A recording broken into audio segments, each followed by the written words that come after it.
Some more generations. But in particular, here, you can be on this side, I'll be on this side. All right, there we go.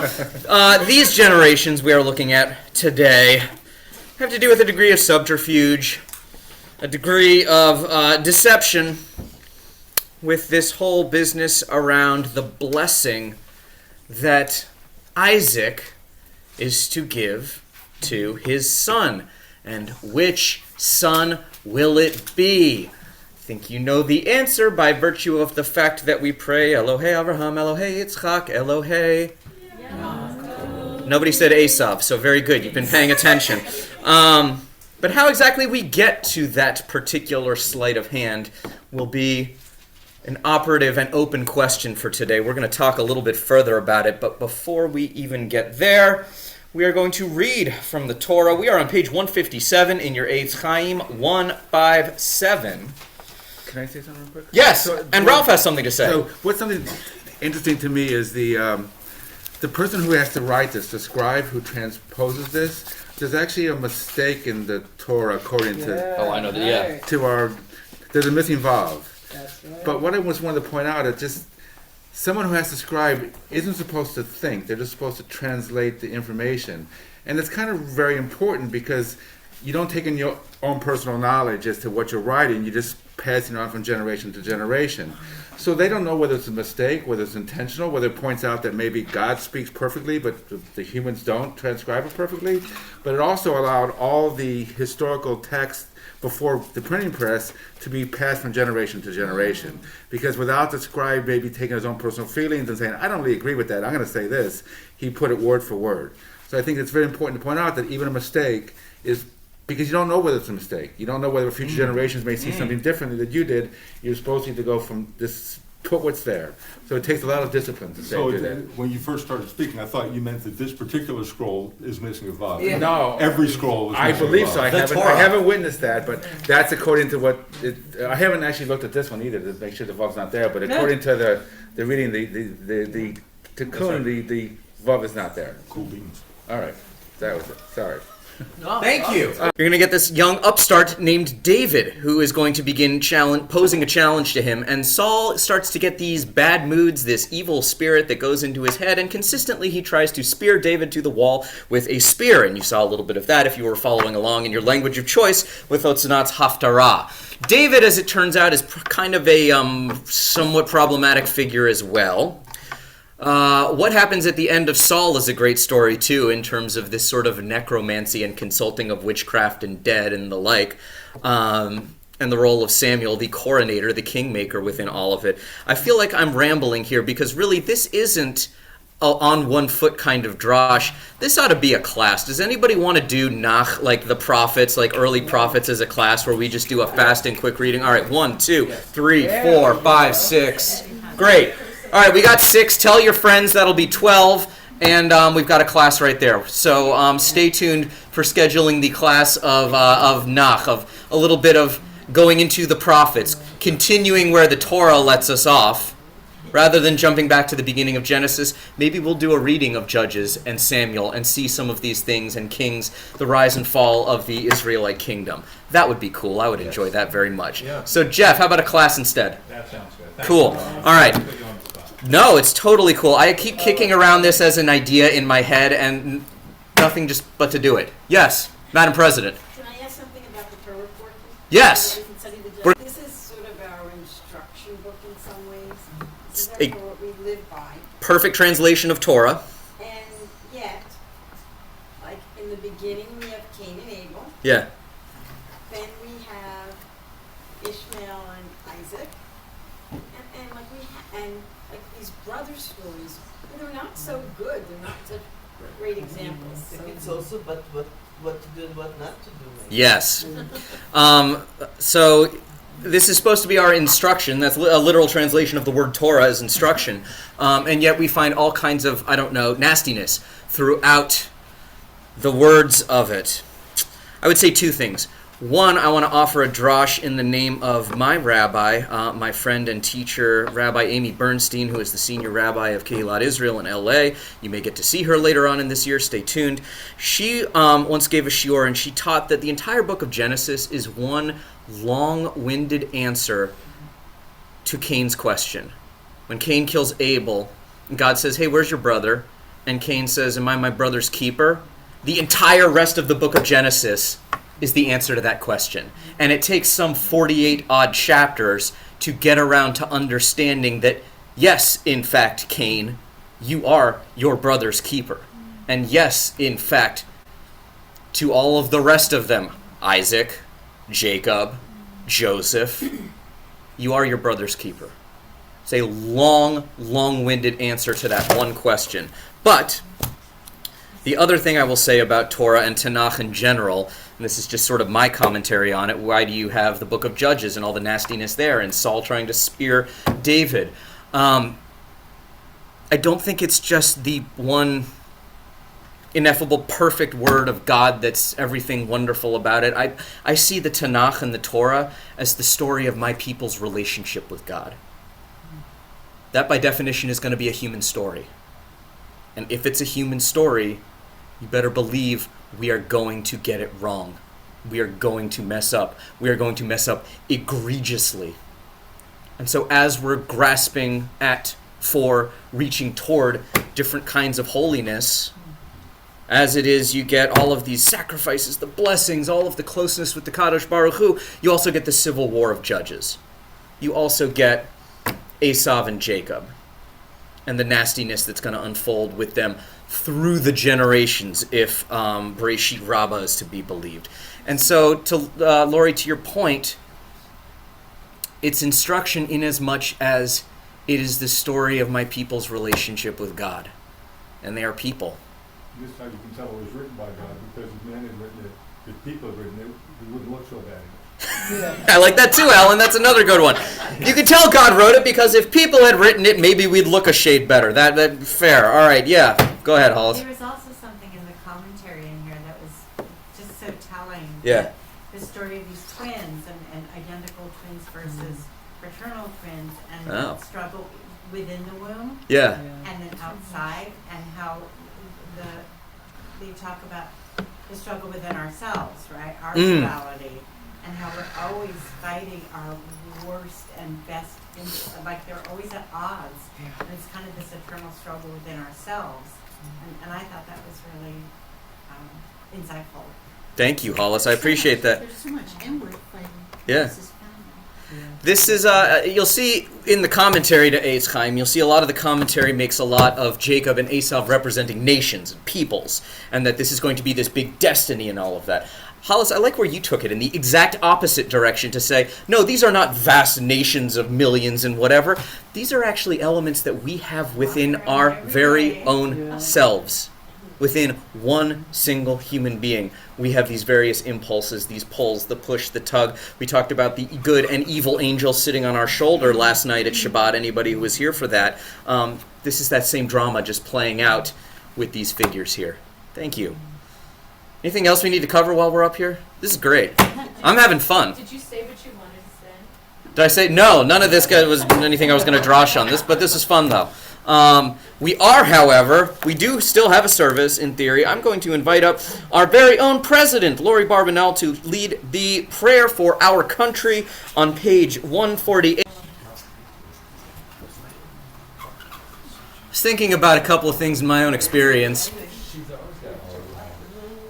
that were things that I thought I really wanted at the time. Turned out not great. Has anyone ever had that experience? Yes. Yes, Michael. I can't remember. I've had many of those. Okay. But he's had them before. Other folks, if you had this experience of thinking you knew what you wanted, you were so excited to get it, and you got it, and yikes. Something wasn't what... Yes, Madam President. Go on vacation and you're looking for that perfect tchotchke to bring back. Okay. And then you realize, Yeah. That experience of going looking for fun little things, the tchotchkes from the airport or whatever, and then you get it, and it's another little $5 tchotchke from PHL airport or whatever. Yes, thank you. I was worried you were going to say the presidency, so I'm glad that wasn't the answer there.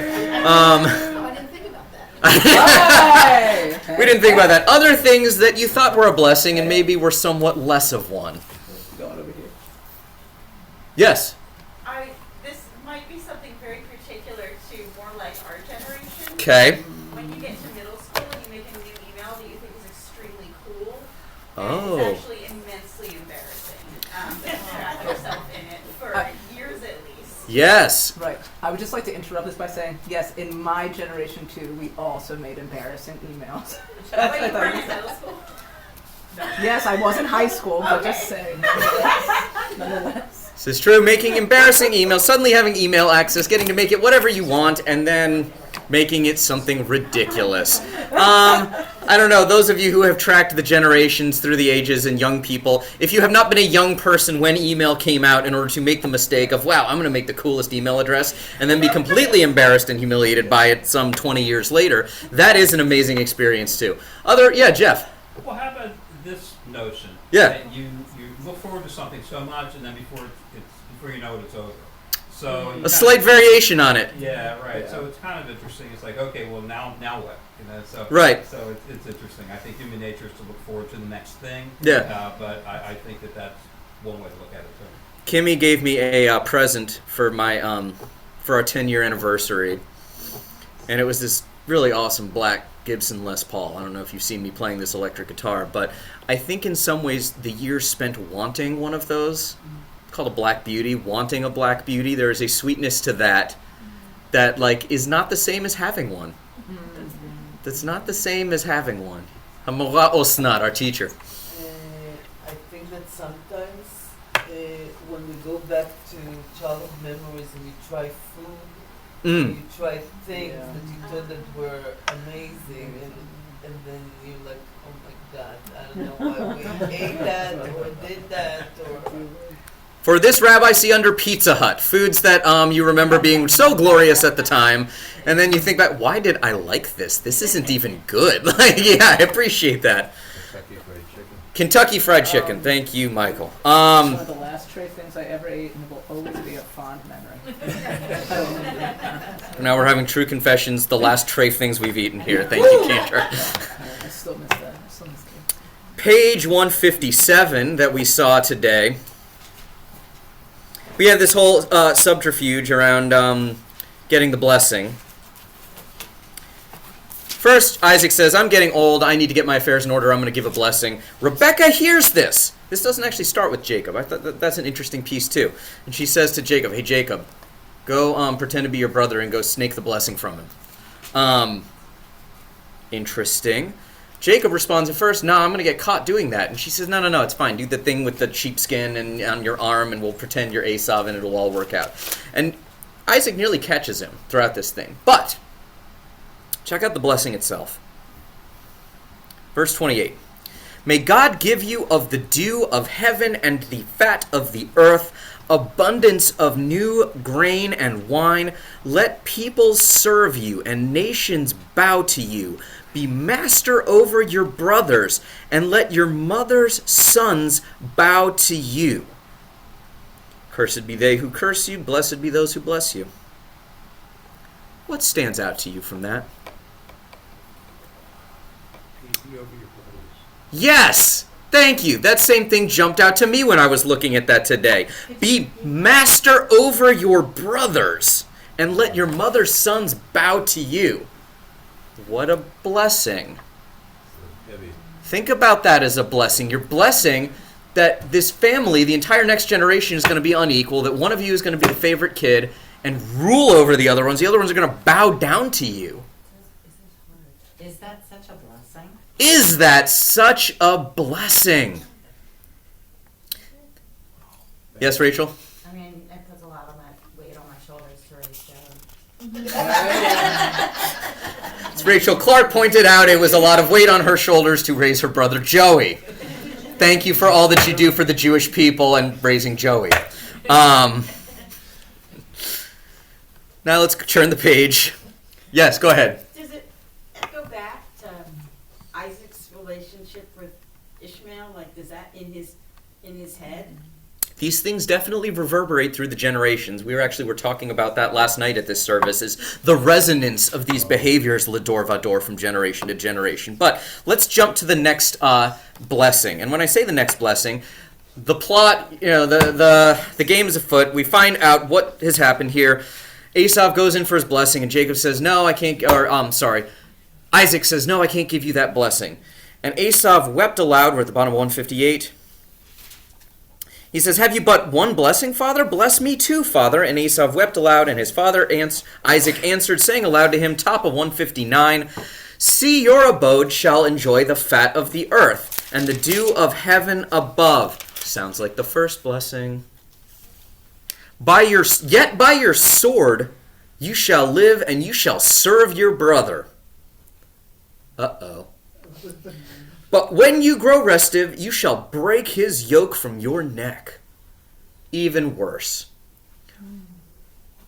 So you have some of the material blessing. Your abode shall enjoy the fat of the earth, the dew of heaven above. You'll have enough to eat, enough to drink. You'll be prosperous in that way. And yet you're going to live by the sword. You're going to serve your brother. But don't worry, it's cool. When that wears off in terms of its appeal to you, you're going to break his yoke from your neck. You're going to break out from under him, rebel against him. Both of these blessings don't sound very blessing-like to me, actually, upon unpacking them. They both sound like they're setting the stage. Sorry, Carol?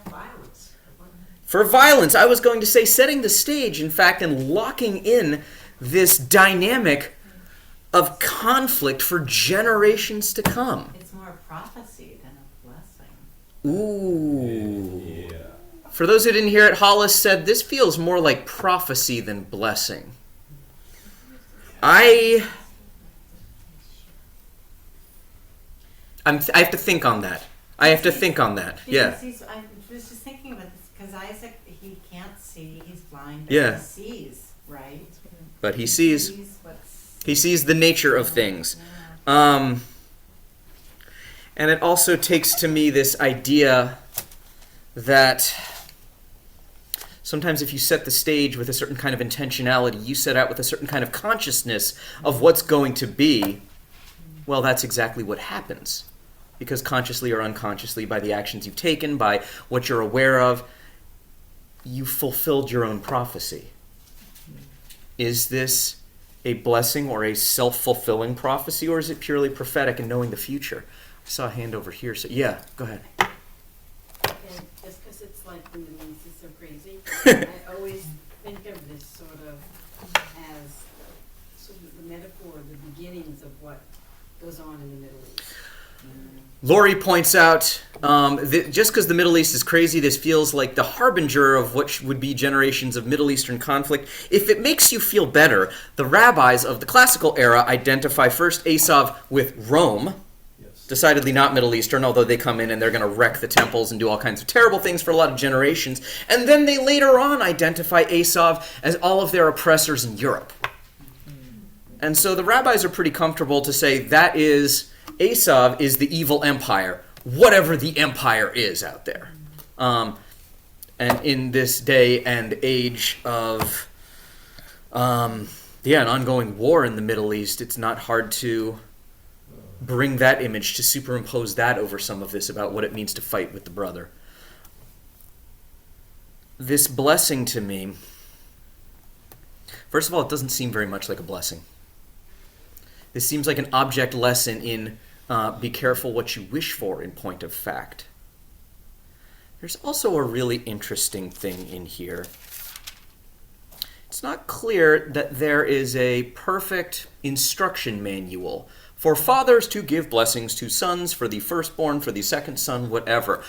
Why was this the blessing that Isaac gave? And it's even more interesting if you look. Isaac isn't buying this. Jacob goes to his father, we're on the bottom of 155. He goes to his father, Jacob pretending to be Esau, "Father." And Isaac says, "Yes, which of my sons are you?" And Jacob said to his father, "I am Esau, your firstborn. I have done as you told me. Pray sit up and eat of my game. Eat this meal that you asked me to prepare for you, that you may give me your innermost blessing." And Isaac says, "Oh, really? How did you succeed so quickly in preparing this whole feast and catching this animal, my son?" Ah, Jacob says, because the Lord your God granted me good fortune. Isaac says to Jacob, come closer that I may feel you, my son, whether you are really Esau or not. Jacob goes over there.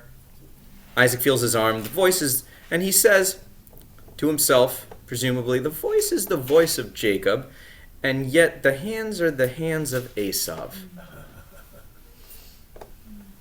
And it makes you wonder if Isaac set the trap for the both of them and said, if you all can't seem to figure out how to make this work together, which clearly they could not from that incident with the stew and the blessing earlier on, maybe it's not that Isaac cursed them, but maybe Isaac made an observation. Yeah. That if the two of you can't be there for each other, this is where this winds up. There isn't a great outcome other than this, than you're going to bow to you, and the one over here, you're going to live by the sword, and you're going to bow to him, except when you don't want to, and then you're going to cause armed rebellion. If the two of you can't make this work, what future is this? What are you building toward? Why couldn't you have just said that? Why couldn't he have just said that? Well, maybe, and I'll go back to Madam President's observation, the Torah is our instruction. Sometimes saying it doesn't teach it as effectively as if we have to go through all of the motions and see them and their pain and heartbreak. I'm thinking in particular about the bottom of 158. Esau wept aloud. He's lost. Have we lost? He's gotten it stolen from him. Yes. As far as Rebecca, she was the one who was also encouraging. Correct. Which did not help the situation at all. And here's the one that is instructing as far as a mother and father's, weaving, or should I say, instructing and building up their children. So you could, the dynamics of this family, which goes to show that we are a dysfunctional people. Well, there's another valence of it. What does it do to a family for a mother to say, that's my favorite child, and the other one, well, why don't you go out in the field and do your thing? It's dark. It's emotion, civil. Yeah, it's very dark. Thank you. Yeah, Rachel. I was gonna, what you said. Yeah, Michael. What she said. Yeah. She came from a family of tricksters, of like Laban. You know, she came from that life, and of course, she had a good trick. Okay, so, Lavan is her relative, and he tricks Jacob. We're going to see that coming up. Stay tuned. It's fair. It's totally fair to say that is in part her lineage. I think it's also Isaac, too. And Isaac, and this awareness of the game being afoot, he doesn't just swallow it hook, line, and sinker. He questions it over and over again, and then he goes with it, and then he offers this blessing that is spiked with servitude. I think the piece in here is a little bit of what Hollis was alluding to with this idea of prophecy. There's also that piece of be careful what you wish for, it might come true. Be careful of wishing to be in charge of other people and run stuff and everybody look up to you and be all powerful and whatever. Heavy is the head that wears the crown and the like. But also this piece of if you can't get this better, if you can't get this right here, right now in this generation, be really careful what you're going to pass down to the next generation. A little bit from the generations, literally the word Toldot of the Torah portion this week, of what it is we pass down, what it is we hope not to. Do you want the last word, Jill? No, I want you to have the last word, but on 147, when Yeah. she's having the babies, God tells her there's two nations are in your womb, two separate people, and the older one's going to serve the younger.